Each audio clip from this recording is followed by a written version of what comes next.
find himself getting passed by multiple cars, as I mentioned earlier on. So Newhoff in a very precarious situation, but he often finds himself in these places. He doesn't qualify as well as he races.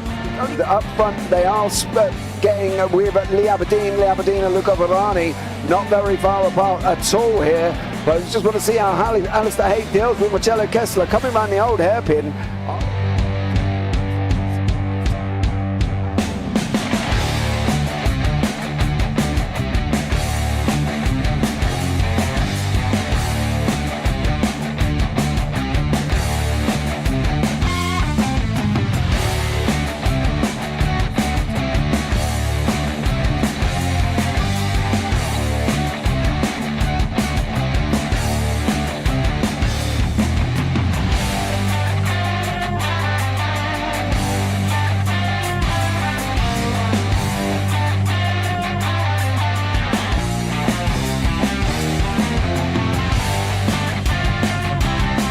I would say it's not the best decision they've ever made, just not having done that under the safety car, really. Yeah, they're taking their pit stop strategies from Ferrari lately or something. What's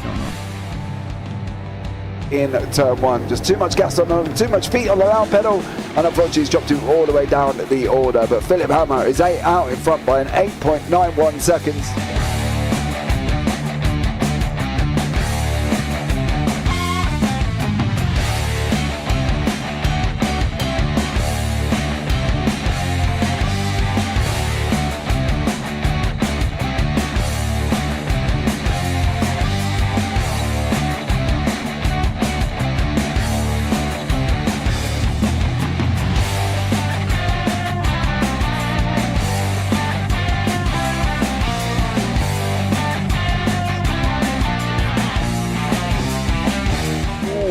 Dan Michael is a wall there, sir. And definitely doesn't want to be hitting that earlier on as well. Difficult, the understeer is in the dirty air through that final corner because it's such a long corner and you get dragged off into the grass very easily. He'll have the slipstream down towards the chicane. Peterson was briefly alongside, but that slipstream has saved him and kept him in third. Yeah, Varani now lost a little bit of time to Aberdeen, about half a second. Peterson is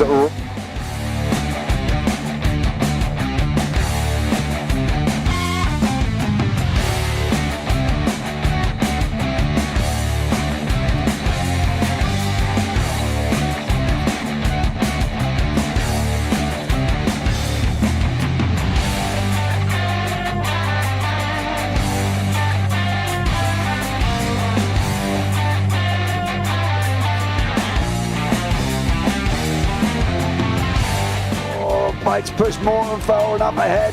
He's got out of line. It's now Pike going to have a go at Werrell. Don't push him off. He's in the championship fight.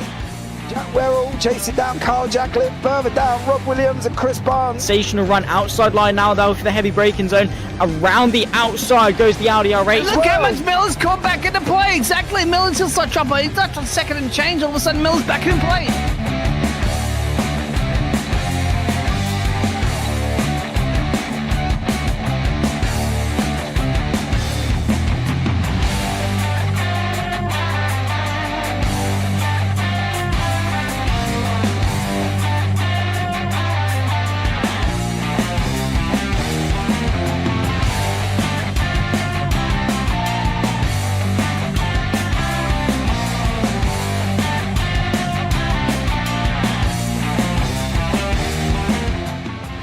Moving on to the back end of Phil Jocelyn. So there's been a lot of movers and shakers in this first 2 laps here for race. Absolutely serious racing league. Everybody's allowed to have fun. Yeah, it's all about the entertainment. So I hope everybody is enjoying themselves out there in the chat. We know that Ron is been enjoying himself watching. And Burger King machines off into the grass a little bit there as they're really bunching up now.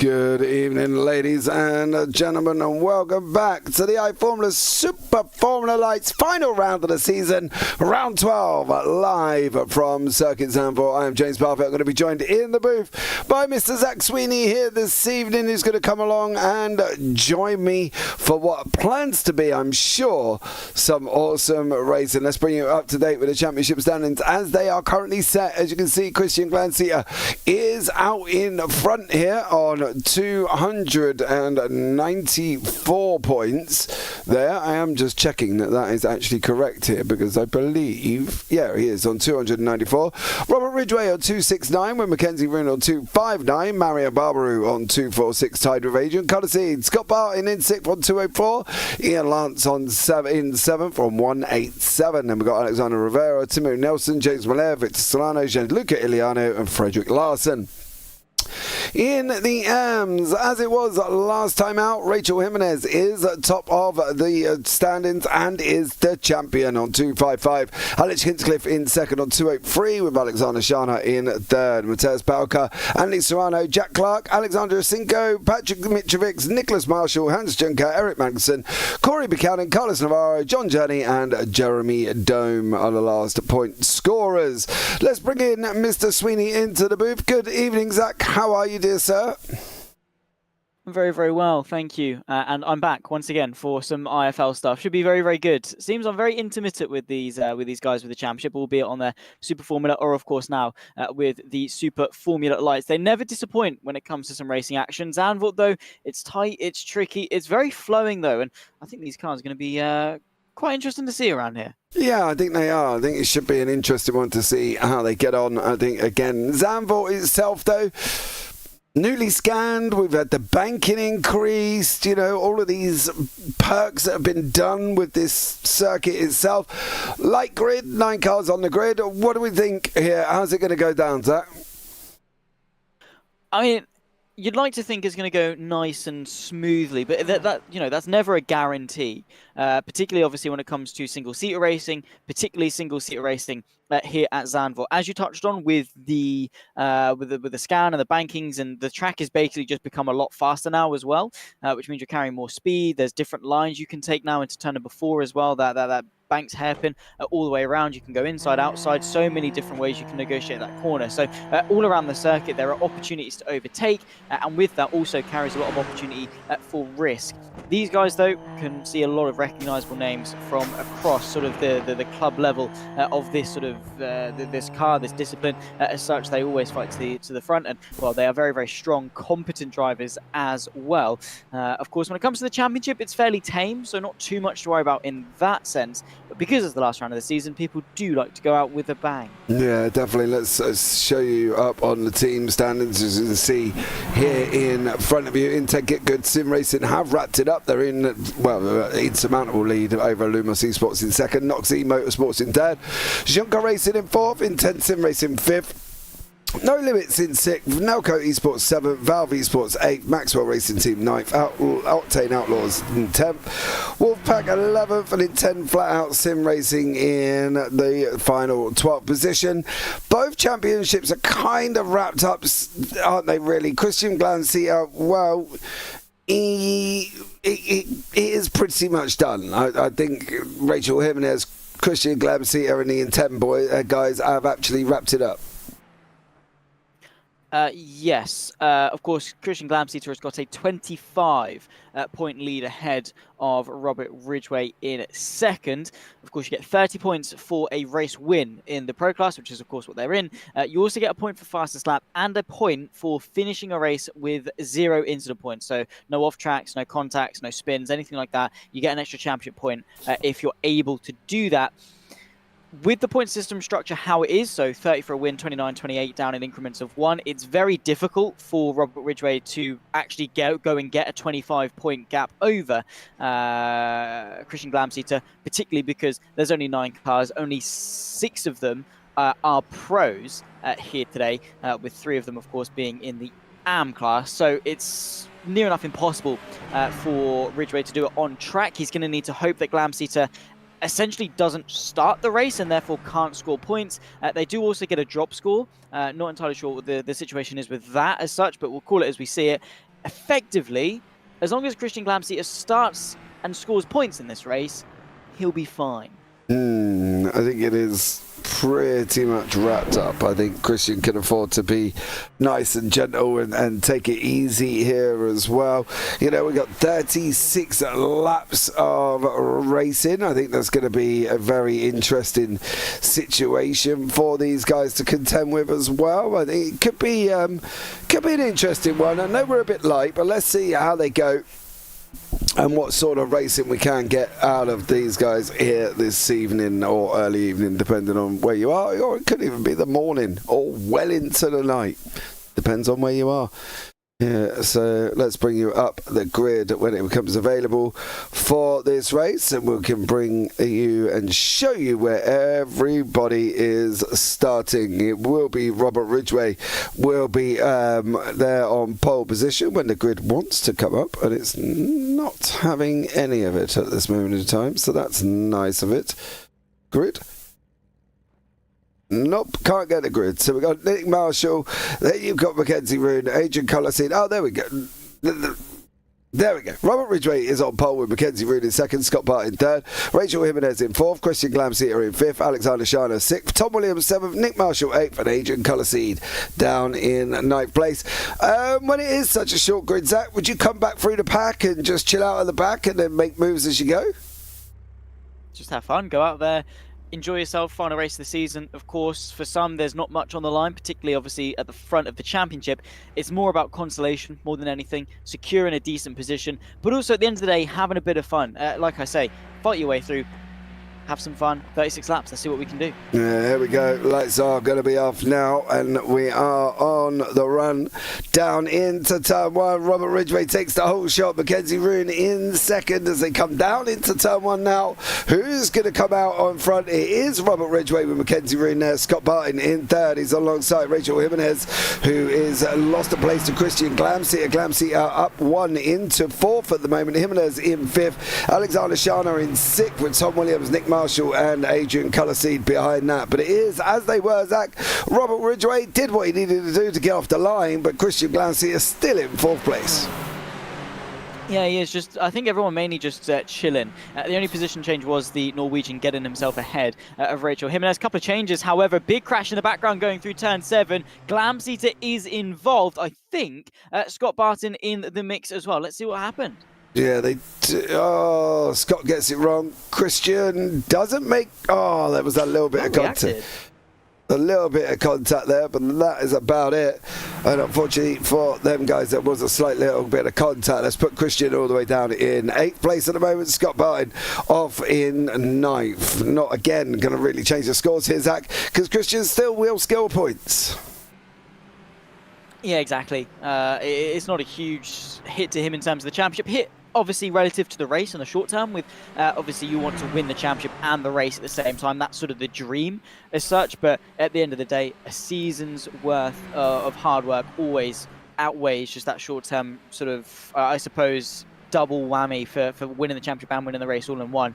He's going to be more focused on, of course, going and getting that championship win, which, of course, he's on course to do. So no worries there as well. In that particular incident, though, he did do a really good job as to react and slow the car down to avoid front-end contact. So he is firmly still in this race. Be interesting to track his progress as he works his way back forward.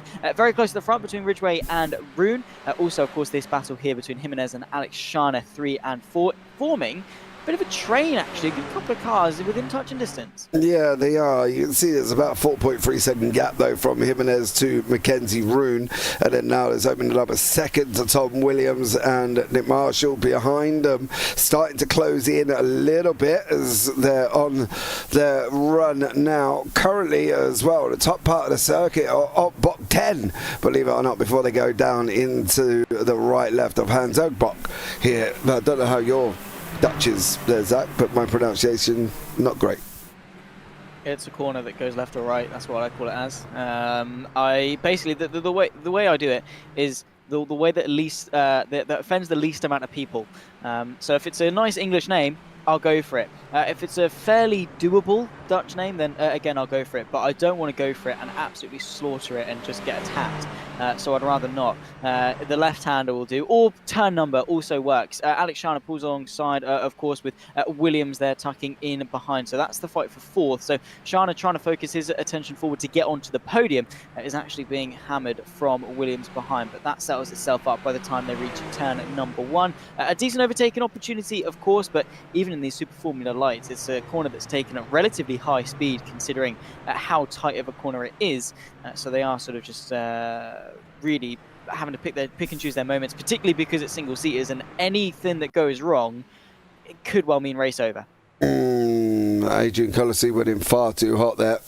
Far too hot behind Nick Marshall, and has now lost the place to Christian Glamsia and also Scott Bartin. Scott, of course, provided us with his stream from his sim as he's sitting there concentrating hard. I'm sure probably pretty mad at himself for what happened on lap 1. Never a good idea, but he still will fight his way through, I'm sure. He's got Nick Marshall 1.2 seconds up the road as Robert Ridgway opens up about 0.6 of a second over Mackenzie Roon at the moment. So that is Scotty Barton providing his feet in, but Robert Ridgway doing what he needs to do, really. He's given himself the best possible chance, but it's kind of a fruitful chance, really. Yeah, it's the best he can do. I don't think he's going to be winning the championship. I don't think he thinks he's going to be winning the championship. You sort of just accept it as a racing driver. You go in with realistic expectations. You set yourself goals and targets, of course. I mean, for him, it's to go and win this race from pole position. Maybe get the fastest lap as well, which is what he's on course to go and do. And you set yourself those targets that you can go and achieve. If he's coming into this race expecting to win the World Championship, then I respect the level of delusion. But unfortunately, it's just not going to happen unless something drastically goes wrong with Glamseater. But that is a ridiculously small chance of happening. And Robert Ridgway would still then need to deliver on the win. I think he's more focused on ending the season on a high, adding, of course, to his win total and securing that second place. Because there is only 10 points between himself and Mackenzie Roon, who, of course, is only half a second behind him. And that is a more realistic gap to close. Still difficult to do so, but much more realistic to lose a place than to gain a place in this championship fight. And, of course, between the two of them, hopefully it's going to be a nice close fight to the win all the way through. Yeah, hopefully it will be. And Mackenzie Roon will be able to get a little bit closer. Rachel Jimenez has got Alexander Shana. Done an absolutely amazing job this season as Rachel, taking the AM Championship win as well, putting herself in great positions every single race. Really, really consistent, which for some has not always been achievable, but it just goes to show that, you know, you don't always have to be up there. You don't have to win every single race to win a championship. No, far from it. Particularly sort of in this style of racing with such a tight point system, where each position is rewarded the same. I guess it's tough to explain, but say in the FIA point system where you get 25 for winning, 18 for second place, you get rewarded for winning, not only because you get the most amount of points, but because it's got the biggest points gap to the next position. So you gain 7 to second, but second only gains then 3 from third as such. Whereas in this one, you win and you only gain 1 position to second. Second only gains 1 point back to third, and so on and so forth. So it's harder to pull out a big gap, and therefore does definitely mean that you don't necessarily have to win every single race to be competent in the championship. You can be very, very close all the way through. And I've seen in point structures like this, a driver win the championship without even ever winning a race, because you don't even need to. You just need to have that consistency, be at the forefront, fighting your way through, picking up points where you can, and maximizing your opportunities. Especially, of course, again, it's unfortunate there is only 3 cars out on that Anfield here today. We've got Jimenez, Shana, and of course Nicholas Marshall down in P6, of course, completing the podium. So again, when it comes to low numbers, you don't need to win every race, because at worst you're going to finish third in your class, and that's manageable. I agree. Scotty Barton just goes past Nick Williams there. Great job from Scotty.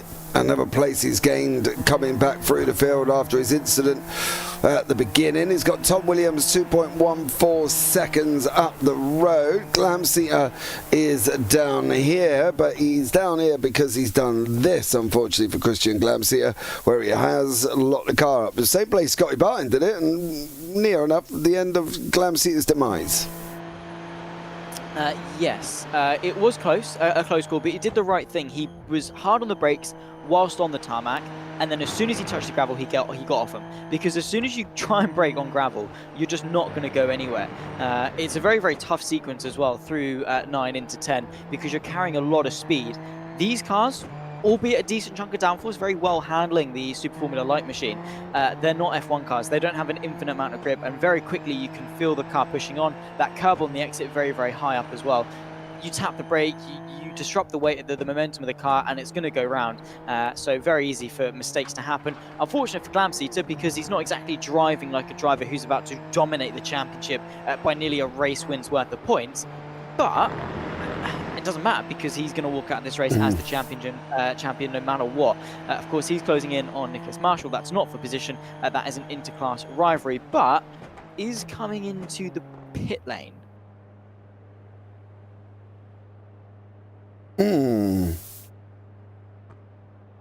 He must have damage. He can't have hit a limit already. Not on lap 7. Up on the jack, so he is changing tires. Yeah, he's getting his pit stop out the way. Got to get his pit stop out the way now, I think.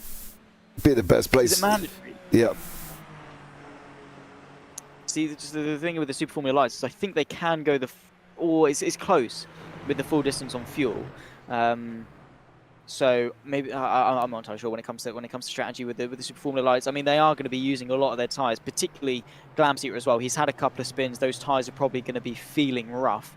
So probably a good idea to come in, get them changed, and hopefully go to the end. They are manageable to the end of the race. I think fuel is the one that's the issue. So maybe just take a quick splash of fuel and get yourself back out there onto the circuit. Alex Shana up into 3rd place, moving his way into the AM lead, of course, ahead of Rachel Jimenez, up 3 places from where he started. A decent job considering Zandvoort is a very tight and twisty circuit, so a good start has paid off quite well for the 45. Yeah, Alexander Shana doing a great job.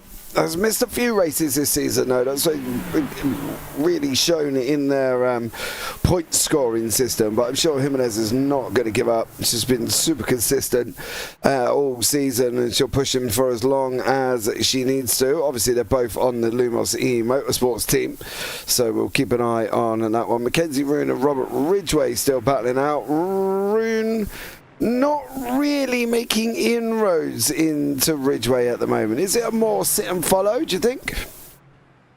Yeah, see, it's difficult whether it's a can't attack or won't attack. Of course, can't means he physically cannot get close enough. He's trying and he's pushing and he's just can't get enough of a gap closed to force an attack. He won't attack means that he quite happily is just going to sit, play with his mirrors, or obviously not his mirrors, just fill the mirrors of Ridgway in front. I don't know, maybe he does play with his mirrors while he's racing. I don't know, whatever really he does to sort of keep himself busy throughout the 36 lap that we've got. But he's just trying to keep busy and hit his target, save some fuel, save his tyres, whatever it is. He is quite happy just to sit here and follow. Play second fiddle for now. When it comes to the pit stops, maybe that's when he's going to go for his strike. Does seem, though, that it is a bit more on the can't side as opposed to the won't side, purely because Ridgway has got some pretty decent pace. These cars shouldn't feel too much in terms of dirty air either. Obviously, the aero system's not overly complex, but even in the lower formula, you will start to feel it. Obviously, turbulent air as well. You will get a bit of oversteer or understeer as well. Both disrupts the balance of the car when it comes to dirty air. So maybe that's playing into a factor with it as well. Mackenzie Roon, he's there, and I would still back him for a race win, but just at this stage, I would say Ridgway has got the measure on him, and he's proven that. He's nearly got the gap over a second. He definitely has. Robert Ridgway from, obviously, Ridgway Setups, one of the sponsors here as well. We were had a discussion about this last time, and obviously Robert shares his setups with everybody in the Discord in general. Now, we talked about whether or not he shares 100% of his setup, or he shares like a baseline that he's been working on, but then tweaks it for his driving style. Would you share 100% of your setup, Zach? I mean, yeah, because that put my my competitors at a disadvantage, to be honest. if they're using my setup. Obviously, I trust Ridgeway to be a little bit better. The thing with setups, though, is that they are so circumstantial with that.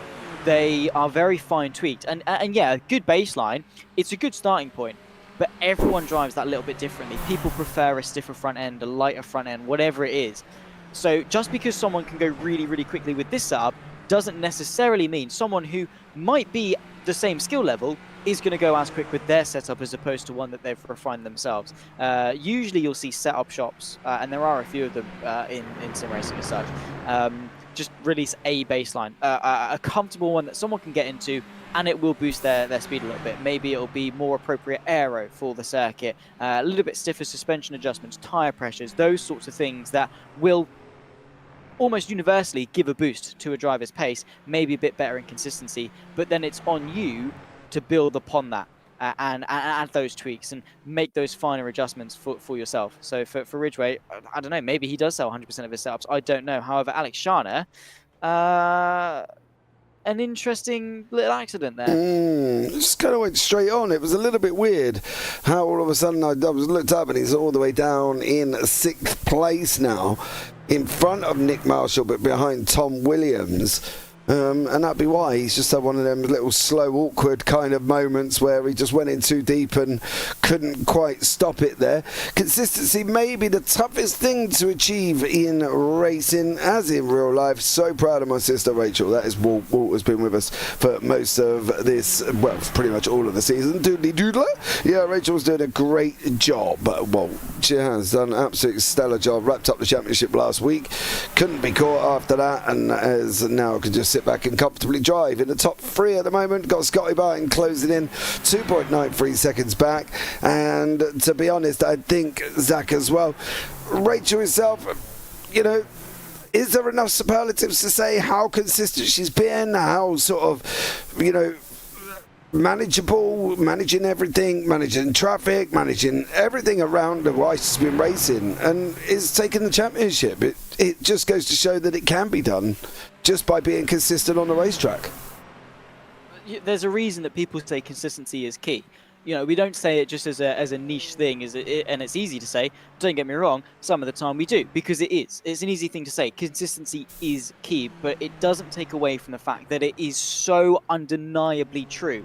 You can be as quick as you like and be 5 seconds quicker than the rest of the field, but the moment you spin, the moment you can't handle the pressure of a championship battle, the moment that you flinch when it comes to traffic or panic when it comes to the strategy, those are the things that are going to start to unpick and unpack your 5-second lead or whatever. It doesn't even need to be 5 seconds, half a second quicker than everyone else. If you're then pushing too hard and crash into a wall, sure, you're half a second a lap quicker, but you're not scoring any points. You've got nothing to show for it because you're in the wall. Whereas if you're a driver that's maybe a bit more conservative, not to say that Rachel Jimenez is slow by any means, I'm sure she is far from it, but the thing is she's got balance, perfect balance of both speed and consistency. It's something she can sustain, and when you've got 12 rounds of a championship, sustenance and continuity is something that comes into the limelight so importantly. As we said, particularly with a point system like this, you need to maximize your points on every single occasion because it's so much more difficult to claw back a gap once you've sort of lost it. So staying on track, scoring those points, it will always be so much more important than raw pace. I agree 100%. I do agree with you on that one, and I think Rachel's just been showing the superlatives of how that's poor timing. That's well poor timing. Would you say it's a commentator's curse, James? I'm trying to not say that because I know it's a commentator's coincidence and a skill issue when it comes to yourself, but it was a little bit unfortunate at the moment we were talking, bigging her up, and then she goes and does that. So, yeah, poor timing. I'll leave it at that as to not waste half the race talking about as to why it's we don't know. Commentator's a coincidence, Zach Sweeney, isn't it? That's what exactly. That's what we know. You say commentator's coincidence and a skill issue at that specific moment. Partly because we're not in the car, so do we really have anything to do with it? Probably not. It's like if a tree falls and you didn't see it, did it really happen? Huh? if a tree falls, right? From where? You didn't see it. Did it happen? Depends where it... Or if a tree falls, right? Did it make any noise? If anyone heard it? If no one heard it, did it make a noise? Well, it would have made a crunch as it fell, I'm sure. Exactly. So it would have happened even if no one saw it, even if no one spoke about it, whatever, right? The point remains the same. That would have happened. That incident would have happened whether or not we picked her up or not. So, yeah, nothing we said caused an influence that unless she's listening on and just got distracted, and in which case that's her own problem. But when it comes to the commentator's curse, or sorry, the commentator's coincidence, it's bad luck, bad driving, or a bit of both. Unfortunately, no one's perfect.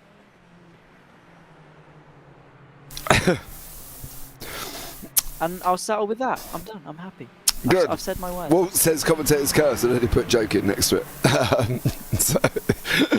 Mackenzie Common Man. Mackenzie Rune sitting in second place, 1.4 seconds back at the moment. Glamseater is in 8th here.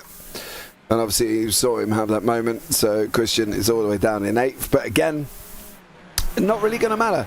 As he's sitting 5th in this championship here. Robert Ridgway will score 30 points.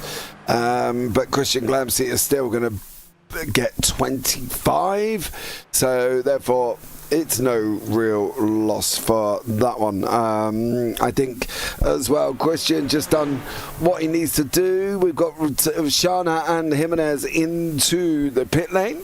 They're taking their mandatory pit stop and they're on their way out. Alex Shana does look like he's gone into the pits a little bit better than Rachel Jimenez. Jimenez is on her way out now. Sitting down in 8th place, Robert Ridgway out in front. There's Mackenzie Rune in 2nd there. Let's have a look at my good mate Scotty Barton, who is in 3rd in the Valve Esports. Seems quite content sat there in his little triple monitor setup. Zach, is that what you've got at home when you're driving your Mario Kart? No, it's not. I've always used a single screen. I've got 2 screens. I don't. Well, there's no point using 2. Unfortunately for Adrian Colourseed, he probably didn't see that one coming until it was too late. It's a little bit too quick, I think. Rear tyres got unsettled, and around he went. But no, I do see the benefit in triple screens, though. There is so much more you can do because you don't have to toggle left and right to look around. You just do it. And of course, with triple screens, you basically not to the same level of immersion as say VR. But what you do take away is the heaviness of the headset on your head, the sweat from your eyes, and the fact if you need to itch your nose or something like that, you can do it. So it's so much more helpful, I think, and it's probably one of the best setup choices that you can have in sim racing is either a really wide screen or a triple monitor setup, 100%. Well, I do on a single screen, and I toggle left or right, so, you know, but then again, when I'm driving around in circles most of the time, there's not a whole lot I have to look left or right. I just have to realise that people aren't going to quite give you the room that you need. Rachel Jimenez back into the pits there. Unfortunately, what does she do? Jumping out of pit lane. This is just after she come after. Oh, in a bit. It's exactly the same as what Glamseater did. How she? There's no way that car's okay, surely. Well, nothing's... The rear end of that car must be... Nothing's hanging off, though, which is the thing. The rear wing was still attached, but she did get a tow back to pit lane, which is probably why something... Well, we can assume that something did go wrong. She did struggle to get back going again. Maybe the... Well, I don't know how in-depth it is, but basically when you hit the rear end of the car, the wheel stops spinning as such for whatever, whether it's dislodged suspension or whatever. So maybe that was the case. Had it time and time again when I've tried to drive the W12 and hit the rear end of the car and just not gone anywhere because, well, the wheels need to turn, and when they're not turning, then you're not going to be going anywhere, basically. So that's that, and she's back into the pit lane, and hopefully we'll be going again. Unfortunately, not the race to prove her consistency, I don't think. No, unfortunately not. Again, just after we started bigging her up, it's kind of all fallen apart. So, 20 laps remaining here for these guys as they're going battling circuits down. But we've got Mackenzie Roon trying to chase down Robert Ridgway. Robert doing an absolutely stellar job. Whoops, says Doodly Doodler. Absolutely big whoops. And it has been since we've started bigging her up. So, yeah, I'm not. Yeah, we won't go into commentator's curse because it's not real in any shape or form. No, it's not. I agree with you. I'm not saying you weren't. I just know there is a tremendous amount of people who do believe in the commentator's curse, and it's just, yeah, I don't know. Do you think any part of it's remotely real? No, like I get like a butterfly effect thing. Like, say, right, Rachel Jimenez was watching the broadcast, like I said earlier, and looked over and then crashed, right? Then kind of you can sort of not blame the broadcast because it's still her problem for looking over, but at least the broadcast has had some sort of indirect responsibility for the crash. Us being sat here and saying, Mackenzie Roon is doing really well, let's hope he doesn't crash. And is that sending shockwaves to his car? No, absolutely not. Okay. And then he spins, but it's fine. If he did, then maybe I would have held my hands up, but he didn't. It's irrelevant. You just the commentator's curse. It's a coincidence. Coincidences do happen, people. Let me know in YouTube chat what you all think about the commentator's curse or coincidence or skill issue or whatever the situation may be.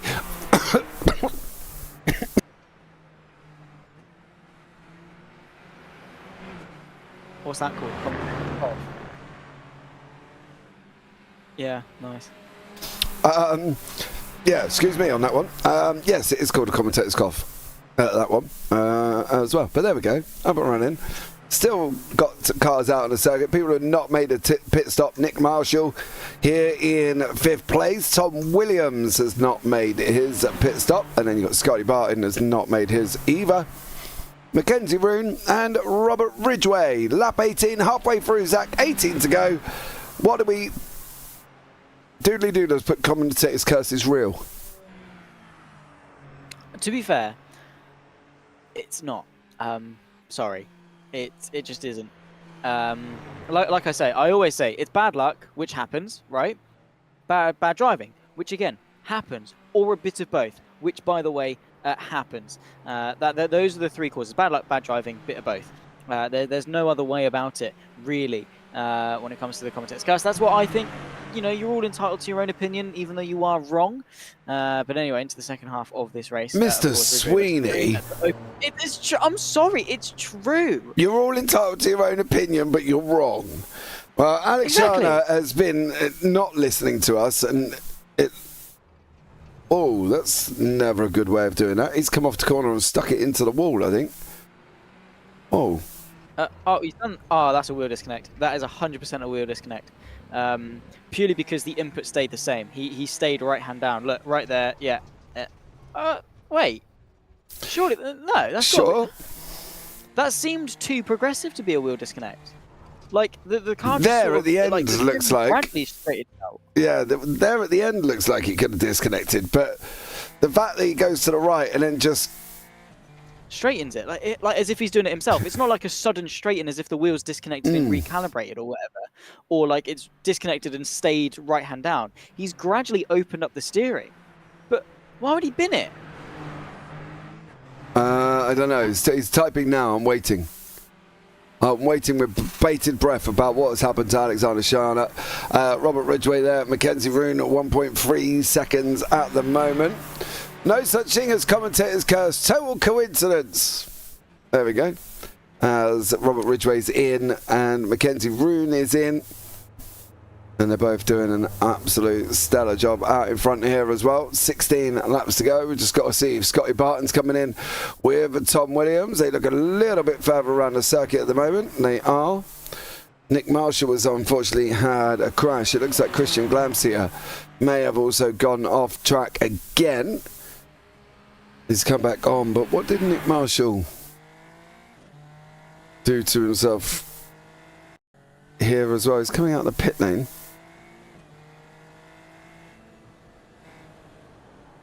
Oh, too wide. No, too tight. That's fine. This is fine. That's not fun. Yeah. As you've basically as you go down the decompression, it's like at Paddock Hill in Brands Hatch as well. Similar things can happen there as the car hits the crest. Like when you're on a swing set and you hit the like as you go back down and you feel it in your tummy. It's a similar sort of thing to that. Basically, just the forces in it unsettles the car. Too sciencey for me to actually understand it, but it's something you can observe. So into turn 4. Probably an effect of him taking the low line as opposed to the high line, which has a more smooth transition, whereas that sudden dip on the bottom really does unsettle the car. Also, when it comes to Alex Shana, we were eagerly anticipating the message in the driver's chat on Discord, and he said essentially it's just his VR headset having some problems, which is unfortunate. I think what would have happened then is his monitor, his VR's cut out. He's opened up the steering, I don't know, trying to turn the corner as such, presuming it's normal, and then hit the barrier as such. So that's probably why we saw more human reactions on the steering wheel. Unfortunately, he didn't have any human reactions as to see and avoid the barrier as such, which is unfortunate. But he's still happy, still happy about the season and optimistic for next. Yeah, he's said his VR died. Now, obviously, VR headset. Now, if it's died, it's going to go black, right? And it's coming off a right-hander. So for him, it might be easier having his right hand down and go and put it into the wall so he doesn't hit anybody. So that's understandable on that one. Just a shame for Alexander Shana there. As we're down to 5 cars really running. Rachel Jimenez is back out on the race circuit. What sort of state is the car in? Let's have a look at the steering wheel. Seems fine. Yeah, it seems okay. So Rachel Jimenez back out on the racetrack. Robert Ridgway out in front. They've pitted, done a great job. Scotty Barton has yet to pit, and Tom Williams are yet to pit as well. The only 2 drivers that have not pitted on this racetrack. As you see, Scotty Barton on his way down into Hans Aikbot, the right-hander. There we go. Round the carousel it goes, comes out the other side as well. When are you looking to take your pit stops, do you think, Zach? See, I mean, if the car can do it, you try and split it halfway. You go half and half and have it as easy as possible. That way, of course, you split the load equally. Saves you any headaches. Of course, a lot of the time it does come down to circumstance. Who's around you on track? Can you get an undercut, an overcut? Are you going to come out in traffic? That's not really a concern for these guys. Of course, at the moment, the field is very spread, so you're not really looking to gain from circumstances such. So usually, I usually, if it was me, would just go half and half. I have seen people stretch it really long, so that when they come out of the pit lane, they've got less fuel in the car. They can have a shorter pit stop and should then be able to continue on and maybe gain some time. It's all a trade-off, really. Depends what the tyre wear is and depends what the fuel wear is and things like that, depending on the race itself. It does change, but as a general rule, if you've got a mandatory pit stop but the car itself doesn't need to stop, you just go halfway.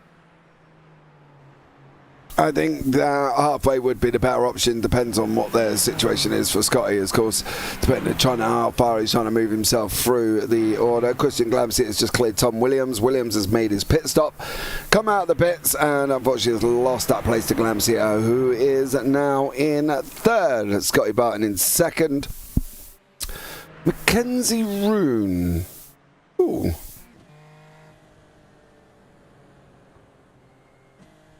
Is it doing the same thing? No, he's fine. He's fine. He's wide. Puts his foot down. Car's fine. Okay. Oh, stops. No real reason other than that. Yeah. So he didn't downshift. It's not like he blew the engine or anything like that. He was fine. That's wide from Ridgway. That's going to be a 1x, surely. My guess is that something's disconnected. Something broke. Whether his monitor disconnected or whatever it is, hopefully he'll come and tell us. But maybe a similar issue to Alex Shana, where he just deemed it to be safer to pull over and exit to pit lane. Because again, it wasn't like the engine blew out, it wasn't like the gearbox was gone.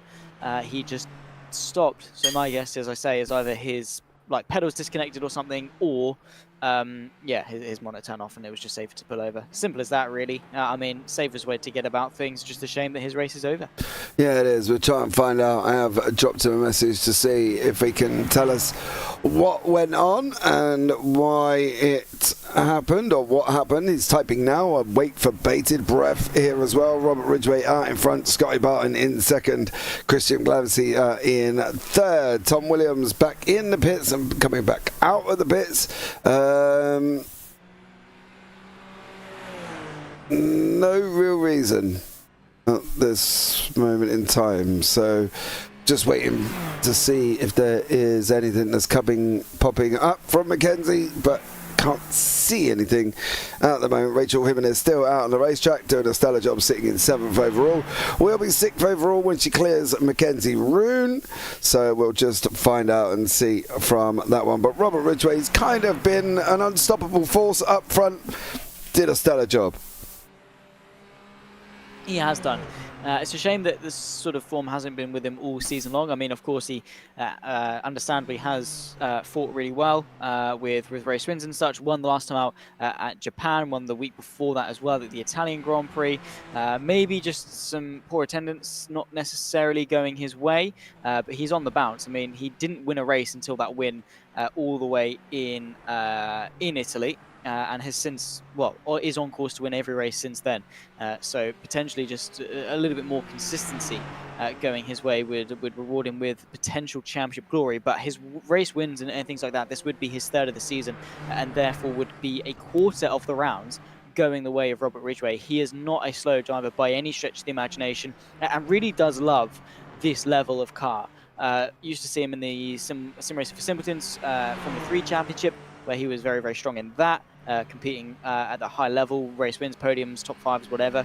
And this car isn't ridiculously different to that F3 in the way it handles and such. So that transition was fairly nice to hop into this and obviously be fairly decent in it. And yeah, a 49-second gap over the championship leader, who he's now 25 points behind, is fairly remarkable. That is a really good way to end the season, and hopefully is going to give him some positive signs going into season 8.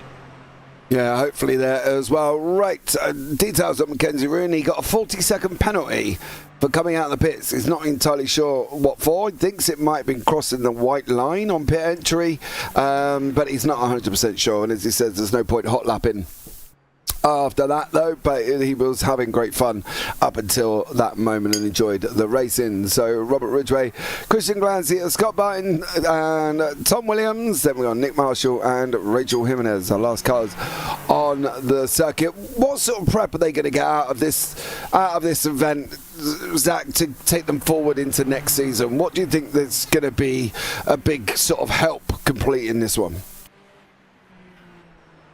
Well, I mean, time in the car equals sort of success, but at the end of the day, you need to sort of be knowing what to refine on.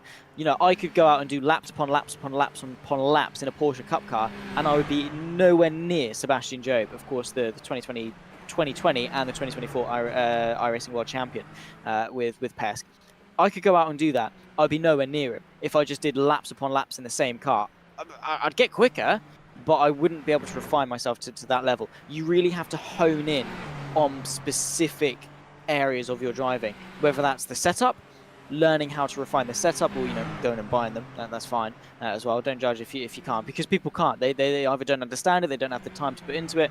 So you're constantly learning how the car reacts. Maybe they've whacked on a different setup and are trying to find tweaks, what works, what doesn't work, because again, it's trial and error. Particularly in the world of motorsport, it's finding out, if I do this, do I go quicker or do I go slower? If I do this but maybe try something else with it, do I go quicker, do I go slower? And constantly trying to find where that limit is, whether that's the limit within yourself, the limit within the car. So many different things can attribute to a success. And even if you try something and it goes wrong, you've still learned something. You've still progressed. Even if it hasn't gained you lap time, you've still learned, you've gained experience, you've refined yourself, and you then take that data forward into next season. Even if it's down to how many laps can I go on the tyre, or what's my pace like relative to XYZ. And yeah, different tracks and whatever. So if Zandvoort does feature next season, they're going to know. They're going to know who's quick, who's slow, who to look out for, what sort of strategy to aim for. So many different things that you can learn purely by being out on track. But if there is something specific you need to learn, like trail braking or throttle response or trying to be a bit smoother on the steering, there are all things that you can do just by doing laps. Yeah. I think it's always about constructive practice. Because as you say, you can go out and turn laps for love nor money, but if you're not stopping to look at your telemetry and finding out where you're slow, again, it's pointless. Do you know what I mean? I think that's one of the issues that people sometimes have, is constructive practice does not always take place. They always end up, you know, just lapping for the sake of lapping and not really making a difference on their lap times either. So I think overall you have to make sure you're getting it right and making sure that you're improving, you know, looking at it, going, okay, I'm slower in this corner, what do I need to do? And then go back and check it out and find out why you're slower. What do you need to do next? Right, I'm going to move on to this corner. And bit by bit, I think then you'll sort of start to improve throughout the whole lap. Exactly. It's just sort of focusing in on what you struggle on. And that's the first step, is acknowledging what you're bad at. Because it's so good when you're like, oh, look at me, I'm really good at this. And you focus on that and you get better at that. But you completely neglect the other parts that you're bad at. And those are the bits that are going to let you down. Those are the bits that are going to be the ball and chain around your ankles. And the moment you ignore them and don't accept that you're weak at things, because people are weak at things, even at the highest level, people struggle at different tracks or whatever, but the difference between them and people who are struggling to improve is that they acknowledge their weakness. They don't focus on their strengths, they improve their weaknesses to bring them up, not necessarily on par or even better, but just a little bit better, so they can limit damage should they be, you know, sort of confronted with their weaknesses as such. So say if you're poor in braking zones or heavy braking zones or medium speed corners, go out and do that. Go out and fail. Fail and fail and fail, so that you know what works, what doesn't work, and how you can best improve. Of course, particularly in this battle with Glamseater versus Barton, this is the only battle on track, so fight for second with 8 laps to go.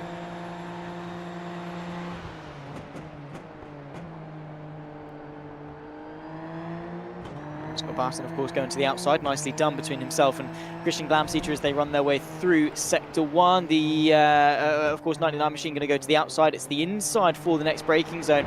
Not really much the championship leader can do at this stage. He is going to get the up and under. He is going to tuck into the slipstream. He's going to put out to the left-hand side through the S's. Nicely done. Of course, it's going to be the difficult way around by the time they reach the very, very fast turn number 7. He is going to back out of that one. Maybe try and go for an up and under, because he has got the drive. He has got the momentum, but not enough alongside by the time they reach the next corner. So a good little move there from Scott Barton. Yeah, Scott managed to hold on to it. Glamseater trying everything he possibly can and still not making it work either. So he's going to have to keep going here and keep trying, as he's in turn number 10 now, on the run down in to the right, left at the base here. Let's see how he's getting on. Christian's obviously got pace on him, right? He's got pace for days here, but Scotty doesn't look slow. What would you do to try and combat that as well, though, Zach? Because obviously, if you're just going to run behind him and you're not making any improvements, or you're not making any gains on him, what do you do in the long run? Pray that he makes a mistake, I suppose. I mean, sometimes that is all you can do. If you physically can't go quicker, or you're not confident to go quicker, because sometimes, you know, people are going to be better than you. That's something that you do have to accept. There is always going to be someone that in some capacity is going to be quicker than you. Sometimes that is all you can do, is sit, be consistent, and hope they make a mistake. Like we were touching on earlier when it comes to consistency, sure, they might be half a second a lap quicker than you, but if they're in the barriers 3 laps later, boom, you're going to get that position back for free. It doesn't look like Glamseater has got the pace relative to Barton, so in terms of a fight, there isn't much he can do apart from, like we say, hope and pray that Barton makes a mistake. If he was a little bit closer, you can fill the mirrors, you can send dummy moves, you can apply the pressure just by sitting in the mirrors. That's sometimes all it takes, really, to put a driver under pressure. Maybe picking up the pace a little bit, pushing a bit more in certain areas, finding your limit, approaching the limit of the tyres, the limit of yourself sometimes as well. So many different things you can do. But unfortunately, when a driver is quicker and consistently quicker, that's that. Unless you plan on driving better, you just got to suck it up. I think that's the problem, isn't it? You've got to try and make yourself go faster, but how do you make yourself go faster? Is it more commitment into the corners? Is it earlier braking? Is it braking later? How do you go about making yourself faster on a racetrack that is quite fast flowing? Yeah, see, because some people would say just push harder, just go faster. And in some cases, sure, yeah, that's great. 9 times out of 10 though, the moment that you actually start pushing and being aggressive and going, I'm going to brake so late into this corner, you end up being a decent chunk slower because you're overdriving the car. You're braking too late. You're having to slam on the brakes, losing all that momentum, and then having to regain it on the exit. And by the time you've done that, you've lost a good couple of tenths, or you're overdriving the car, the tyres warm up too much, and you're sliding about all over the place. Because in your head, you're pushing and you're going really quickly. Sometimes what it's more beneficial to do is relax, loosen off a little bit, brake a little bit later, or brake a little bit earlier, or brake a little bit softer, be a bit more gradual on your steering input, apply the throttle a little bit less aggressively. And sometimes you will actually find yourself going quicker. There have been times for me in iRacing that I've done a quali lap, pushed really hard in quali, and gone, yeah, that was a good lap. I'm quite happy with that. And then I'll relax and chill and take a breather off the adrenaline of a quali lap, go into turn 1, do turn 1 and be like half a second up. And I'll be like, how? I'm not trying to be quick. And sometimes that's the problem, is that people try too hard to be quick, that they actually end up doing the opposite. Yeah. It's when we talk about people overdriving the car, that's what people can't quite understand, because they turn around and go, well, how can you overdrive something? It's easy to overdrive something, going in too deep, being too hard on your throttle inputs coming out the corner, missing your braking point on the way in, locking up, flat spotting it. You've got all of these things to contend with while you're trying to go around the circuit quicker than the people in front of you, or stay in front of them.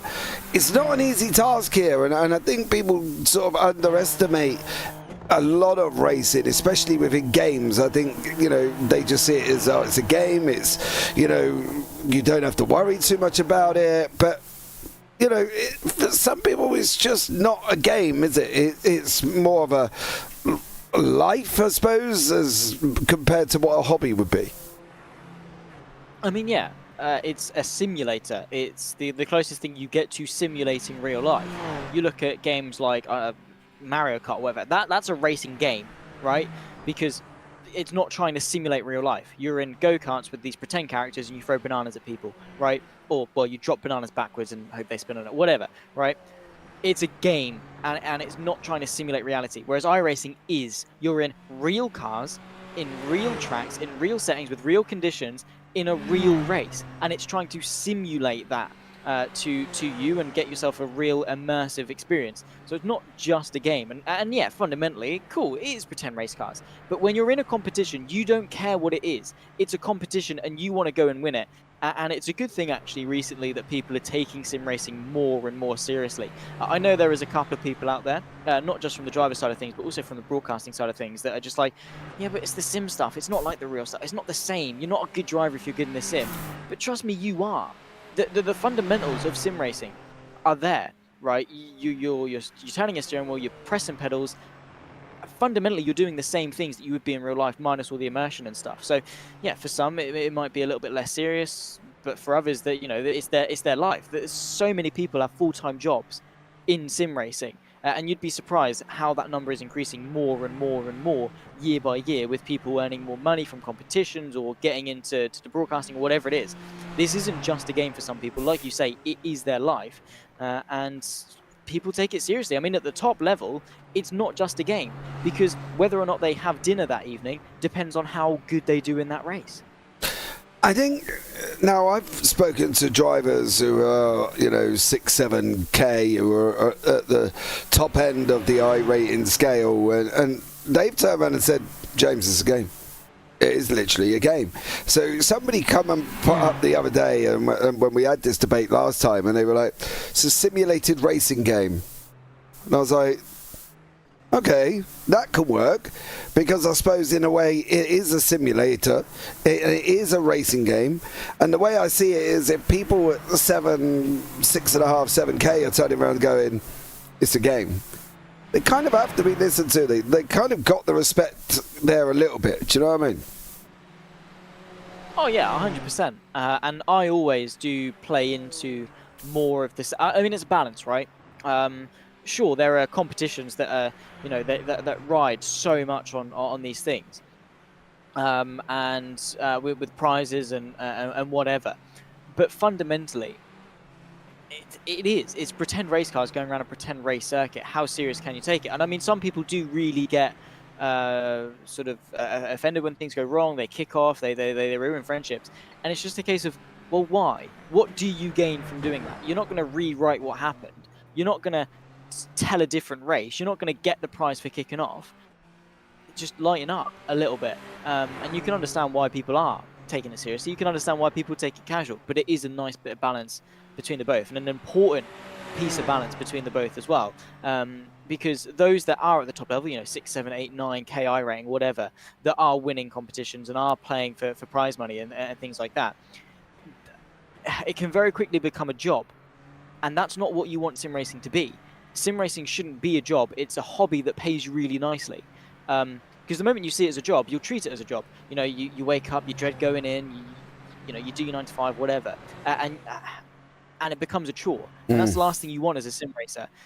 You want to go out there and enjoy it. So while, yes, go and compete for high prizes and take it seriously, also, when things go wrong, it's like, yeah, it's like when people kick off at Sunday League football. It's a similar thing, right? It's like, you know, you go in there and you want to take it seriously, you want to be fit, you want to win the match. But at the end of the day, it's not the Premier League. So why do you care? Would you put it on your CV that you want to race?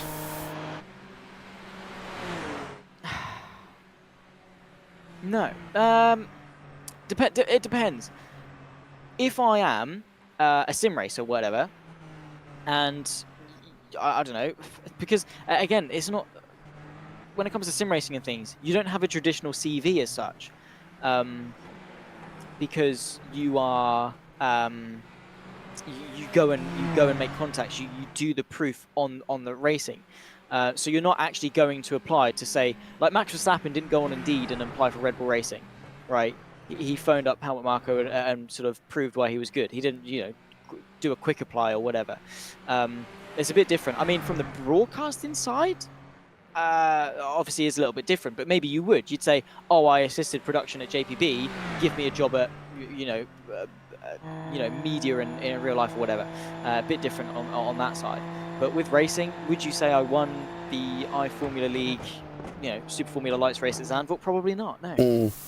That's what it is. I think a lot of the time it's that definition of did they, didn't they, would you not, you know, and the way I look at it is, if I'm not going to affect world peace by winning a NASCAR oval race, and I'm going to try and not get too antsed up about it. Obviously, you have your moments. Everybody has their moments, because obviously there's always that one person that rattles your cage and ends up you going absolutely crazy at some points. But I think this is the problem with a lot of it, that sometimes it's just taken far too more seriously than what it needs to.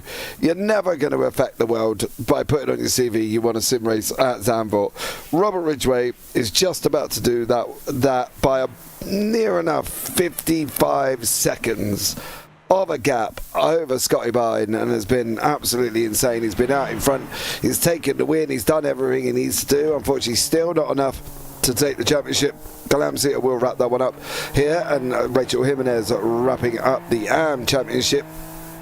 But for the final time this season, Robert Ridgway goes round the final 2 corners here at Zandvoort. He's going to take that victory across the line, and he's going to do it in fashion. 55 seconds. Absolutely stellar job by Robert Ridgway, and then ceremoniously leave it there. Glad to see the tyre straps doing their job. Yeah, that is true. Hanging on to him. One way to celebrate a win, but a very, very good one at that. It's going to be a while until we see Scott Barton come across the line to finish in second place. What a race for Robert Ridgway. Of course, it won't be enough for the championship. That is going to go the way of Christian Glamseater, which is a remarkable achievement for him.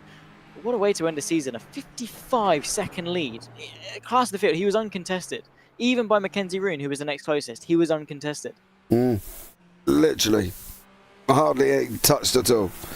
Scotty Barton comes round the final couple of corners as well. Nick Marshall is just about to finish their race, so Nick does do a great job, but here comes Scotty Barton first.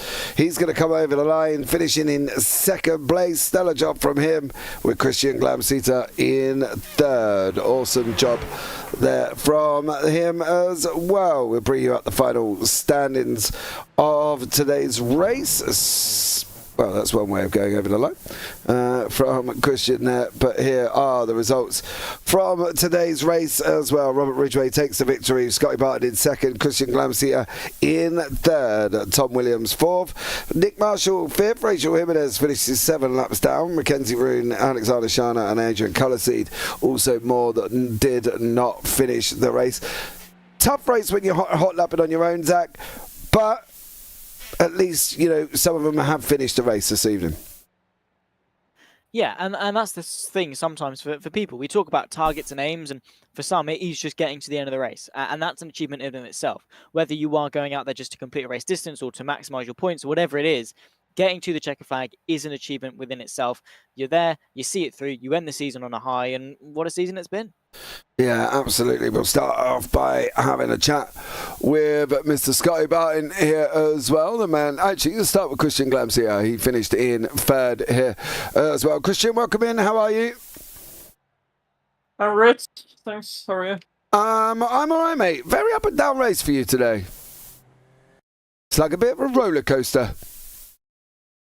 Yeah, this race started out bad and basically just got worse. I managed to keep it almost clean for the second half, but being on tires for 30 laps was probably not the best of ideas.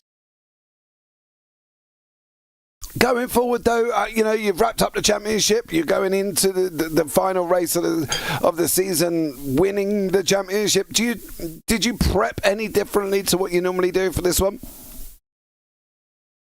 I prepped less, basically. I'm already not that great at this track, and I have not a lot of time because of school and stuff. Exams coming up the next couple of weeks. So I barely had time to prep. And since I have basically won the championship, I just kind of grid and go this race. Yeah, well, you did an absolutely stellar job as well. Christian, thank you so much for joining us. Anyone you want to shout out before we let you go? I would like to shout out my team, No Limit Sim Racing, and of course a big thanks to you guys for these amazing broadcasts the entire season. Awesome stuff. Well, Christian, thanks so much for joining me. I look forward to seeing you a bit later. Right, next up is our resident Australian, the man on camera there. You see him at the bottom of your screen, bottom left-hand corner, waiting with his thumbs up. Sky Barton.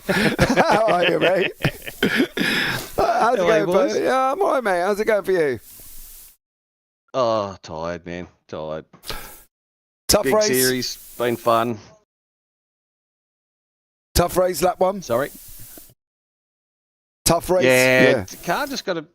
Yeah, car got a bit unsettled there. Just, it didn't feel right. We spun, but it started to settle in towards the end there, so it was all good. Yeah, going forward as well. Gives you a nice little boost in the championship, of course. Did you come in with match aspirations into this season, Sky? Oh, well, I tried to have a go, but, you know, with the dropouts I had with the internet, and then I had issues with not being able to get in the car because of my pain meds, and it's been an up and down season, but, man, it's been a great fun. Yeah, it definitely has, and we've come to the final one there as well. That's it for this season. Any plans for next season, do you think, or are you just going to see how it goes? I'll see how it goes. I've got a bit planned for the Australian series that I do, so we'll see how that goes. I will be back, though. It's not going to be a no, but probably not this next season, the season after maybe. All right, man. No worries. Well, Scotty, thank you so much for joining us there, bud. Anyone you want to shout out before we let you go, bud? Oh, just the admin guys for putting this series on, you guys for doing the broadcast. It's been always entertaining. All your broadcasts are.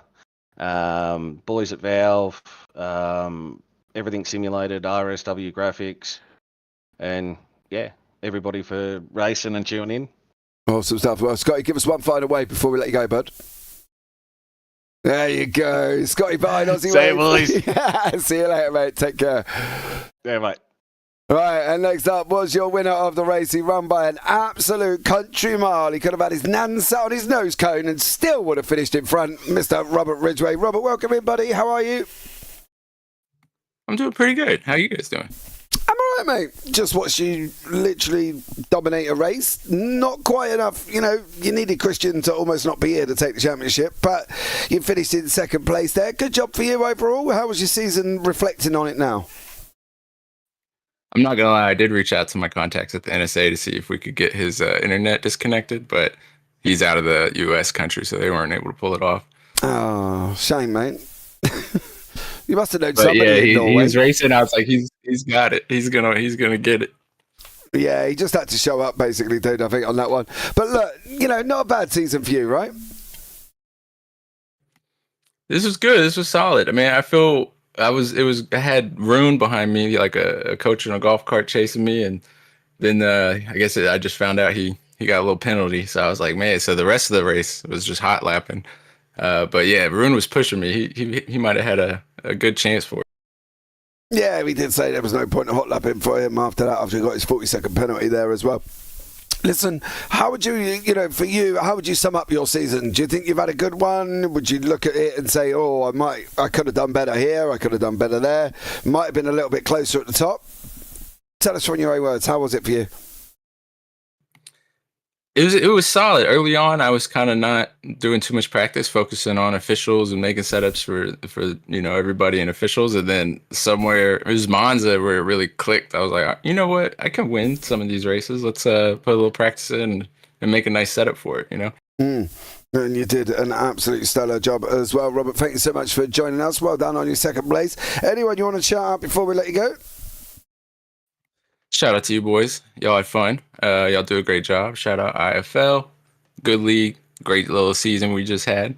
And, shout out me, Ridgway Racing Setups, and my family for putting up with me. Awesome stuff. Well, Robert, thank you very much for joining us there, buddy. Take care and congratulations again on your win and second place in the championship. Yes, sir. Deuces. Well, there you go, Zach. They all seem fairly happy about where they finished. Obviously, you've heard their up and downs, their woes as well. Going forward, that's the season ending. Looking forward to next season. What do you think? How's it going to be out there, do you reckon, next season? More and more competitive? I hope so. Of course, with Robert Ridgway and of course, his success at the back end of the season, of course, 3 race wins in a row. He could be mightily competitive. Be interesting to see, of course, with Christian Glamseat and Mackenzie Rune was quick.